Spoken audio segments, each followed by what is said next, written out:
Hello viewers, welcome to our YouTube channel FS Kitchen BD।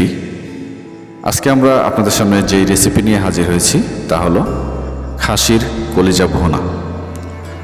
তো এখানে আমরা শুরুতেই নিয়েছি হাফ কেজি পরিমাণ খাসির কলিজা, তারপর নিয়েছি আদা বাটা, নিয়েছি আমরা এলাচ, দারুচিনি ও লবঙ্গ, তারপর নিয়েছি জিরা গুঁড়া, হলুদের গুঁড়া, ধনিয়া গুঁড়া ও মরিচের গুঁড়া।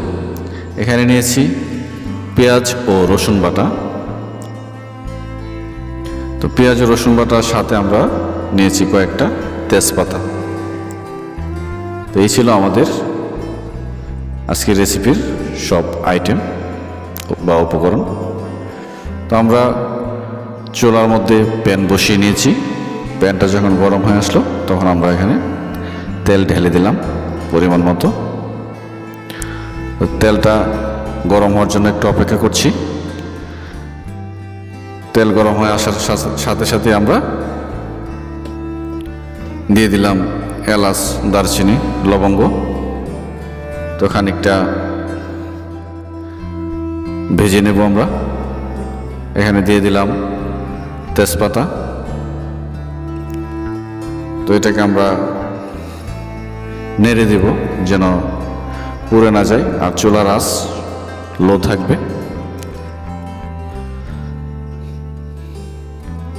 তো এটা হালকা একটু ভেজে নেব। ভেজে নেওয়ার পর এটাতে আমরা বাটা মশলা যেমন পেঁয়াজ, রসুন, আদা এগুলো দিয়ে দিলাম। তো এটাকে আমরা আবারও নেড়ে দিয়ে ভেজে একেবারে বাদামি কালার করে নেব। সেই পর্যন্ত আমরা এটাকে ভাজতে থাকবো, আর কিছুক্ষণ পর পর নেড়ে দিব যেন কড়ার মধ্যে লেগে না যায়। তো তরকারি স্বাদ হওয়ার সবচেয়ে ইম্পর্ট্যান্ট বিষয় হলো মশলাটাকে ভালোভাবে কষানো। মশলা ভালোভাবে কষিয়ে নিলে তরকারি অবশ্যই ভালো স্বাদ হবে। তো আমরা এখন এটাতে দিয়ে দিলাম হলুদের গুঁড়া, মরিচের গুঁড়া, ধনিয়া গুঁড়া ও জিরা গুঁড়া। এটাকে আবারও আমরা নেড়ে দিব। নেড়ে দিয়ে মশলাটাকে একেবারে মিশিয়ে নেব। আর খেয়াল রাখবো অবশ্যই যেন কড়ার মধ্যে লেগে না যায় বা পুড়ে না যায়। পুড়ে গেলে তরকারির স্বাদ একেবারে নষ্ট হয়ে যাবে। তো আমরা এটাতে প্রয়োজন মতো একটু পানি দিয়ে নেব যেন মশলাটা কোনোভাবেই পুড়ে না যায়। পানি দিয়ে আবারও একটু নেড়ে দিচ্ছি যেন মশলাটা ভালোভাবে মিশে যায়।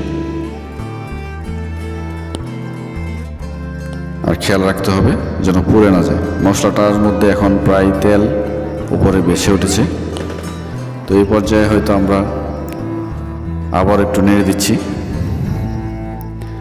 যেন কড়ার মধ্যে লেগে না যায় মশলা বা পুড়ে না যায়। এটা অবশ্যই খেয়াল রাখতে হবে। তো মশলার মধ্যে এখন একটা ফ্লেভার চলে আসছে। তো এটাই হলো এখন উপযুক্ত সময়। তো এই মশলার মধ্যে আমরা কলিজাটা দিয়ে দিব। আমরা হাফ কেজি কলিজা দিয়ে দিলাম মশলার মধ্যে।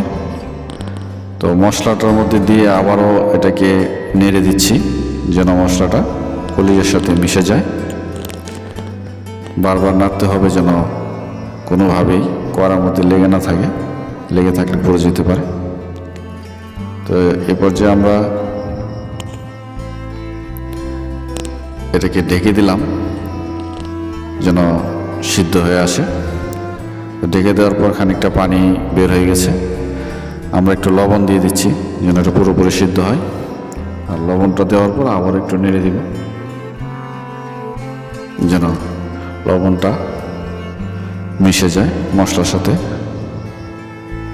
বা কলিজার সাথে। এইভাবে আবারও আমরা কিছুক্ষণ ঢেকে রাখবো। ঢেকে রাখার এক পর্যায়ে এখন পানিটা শুকিয়ে গেছে। আমাদের কলিজা ভুনা প্রায় শেষের দিকে। তো এখন এটাকে আবার একটু পানি দিয়ে মিশ্রণ করে নিচ্ছি যেন পুড়ে না যায় এবং পুরোপুরি সিদ্ধ হয়ে আসে। এইভাবে আবারও কিছুক্ষণ আমরা এটাকে জাল দিয়ে নেব। তো এখন পানিটা শুকিয়ে গেছে, আমাদের রান্না প্রায় শেষ। এখন আমরা এটাকে কড়াই থেকে একটা বাটিতে তুলে নিচ্ছি। তো এইভাবে আমরা সার্ভ করতে পারি বা নিজেরা খেতে পারি। আমাদের মেহমান আসলে, আত্মীয় স্বজন আসলে আমরা এইভাবে আপ্যায়ন করতে পারি। ধন্যবাদ সবাইকে।